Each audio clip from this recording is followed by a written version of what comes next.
नमस्ते दोस्तों, कैसे हैं आप सभी? आप सभी का स्वागत है एक और नए वीडियो में। और इस वीडियो में हम लोग देखने वाले हैं कक्षा 10 के गणित के प्रश्नावली 8.1 में जो भी प्रश्न दिए हुए हैं उसमें से प्रश्न संख्या 3 को।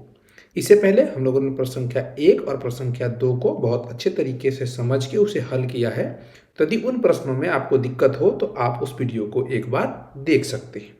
इस वीडियो में हम लोग इस प्रश्न को भी समझेंगे, फिर इसे हल करने पे आगे बढ़ेंगे। उससे पहले मैं आप सभी को बता दूं कि मेरा नाम है निकेत और मेरा प्रयास ये है कि गणित में आप सबकी जो भी समस्याएं हैं उसे उस स्तर पे हल किया जाए। तो यदि आप चैनल पे नए होंगे तो चैनल को सब्सक्राइब कर लीजिएगा। यदि जानकारी अच्छी लगेगी तो वीडियो को लाइक कीजिएगा और साथ ही साथ अपने दोस्तों को भी शेयर कीजिएगा।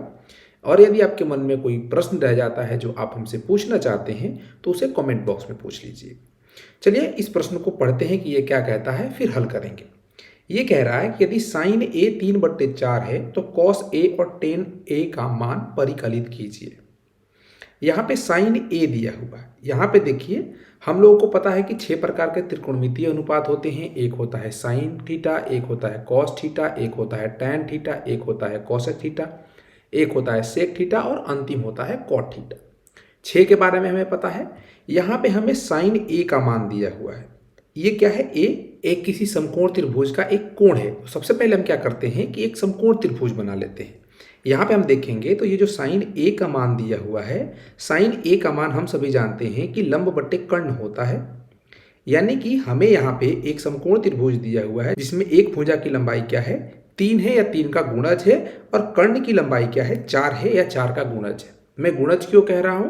क्योंकि हो सकता है कि एक समकोण त्रिभुज हो जिसमें लंब की लंबाई क्या हो? 6 हो और उसकी कर्ण की लंबाई क्या हो? 8 हो। इसको भी कटाएंगे अगर हम 2 से, तो 2 3 6, 2 चौका 8, यानी 3/4 ऐसे प्राप्त होगा। तो इसको हम ऐसे भी लिख सकते हैं, आगे मैं बताऊंगा कि कैसे लिख सकते हैं। फिलहाल अभी हम एक समकोण त्रिभुज बना लेते हैं जिसकी लंब की लंबाई हम मान लेते हैं कि ये 3 है और इसकी कर्ण की लंबाई 4 सेंटीमीटर होगी, और इसकी जो आधार है इसके लिए हम बना लेते हैं एक भुजा की लंबाई, और ये हो गया। यहाँ पे देखेंगे तो ये कोण ए यहाँ पे मान लेते हैं, इसको भी मान लेते हैं, इसको सी मान लेते हैं। ये कोण भी समकोण है। यहाँ पे हम देखेंगे तो हम लंब को लिख सकते हैं कि लंब क्या है?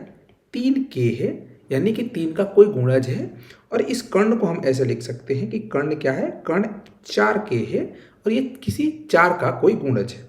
अर्थात यहाँ पे K क्या है? अगर कोई आपसे पूछ ले कि K क्या है, तो यहाँ पे हम लिख देंगे कि K एक धनात्मक संख्या है। क्या है? धनात्मक संख्या है।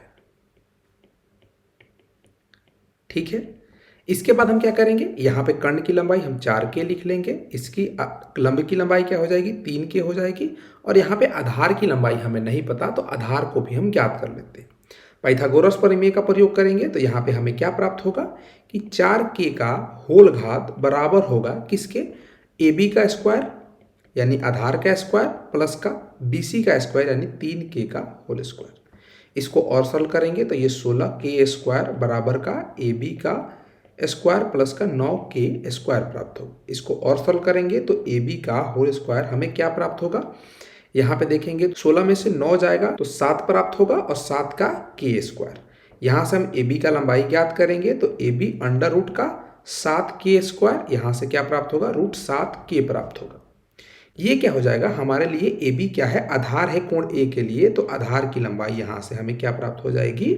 आधार बराबर √7K प्राप्त हो जाएगा। ये भी क्या है? K का यानी 7 का एक गुणज है। यहाँ से इसको मिटा देते हैं।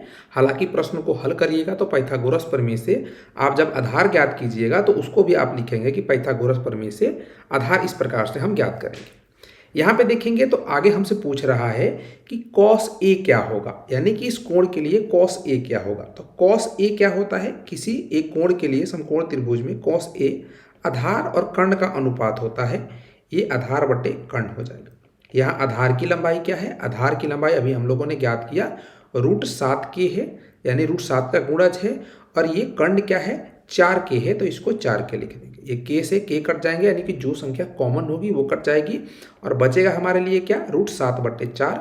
तो cos A √7/4 प्राप्त हो जाएगा। ठीक है। यहाँ पे हम चाहें तो √7K भी लिख सकते हैं ऐसे। इसके बाद हमसे यहाँ पे एक और चीज़ पूछ रहा है, tan A। फिर हमें क्या ज्ञात करना है? tan A का मान ज्ञात करना है। tan a का मान क्या होता है? लंब बट्टे आधार होता है।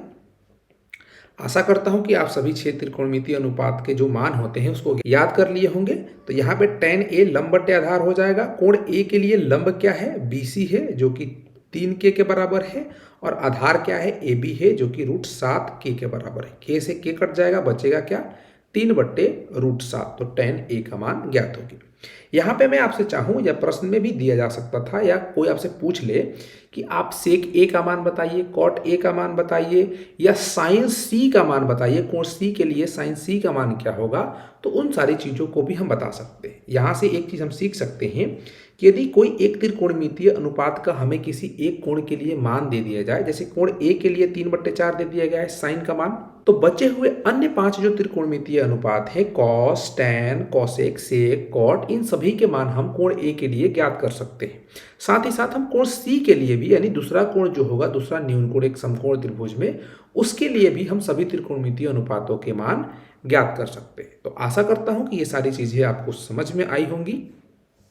यदि जानकारी अच्छी लगी होगी तो वीडियो को एक लाइक कीजिएगा और अपने दोस्तों को भी शेयर कीजिएगा, उन तक भी इस जानकारी को पहुंचाइएगा। और यदि चैनल पर नए होंगे तो चैनल को सब्सक्राइब कर लीजिएगा इसी प्रकार के वीडियो के लिए। चलिए फिर मिलते हैं हम किसी और वीडियो में, तब तक के लिए पढ़ते रहिए, मजे करते रहिए। जय हिंद।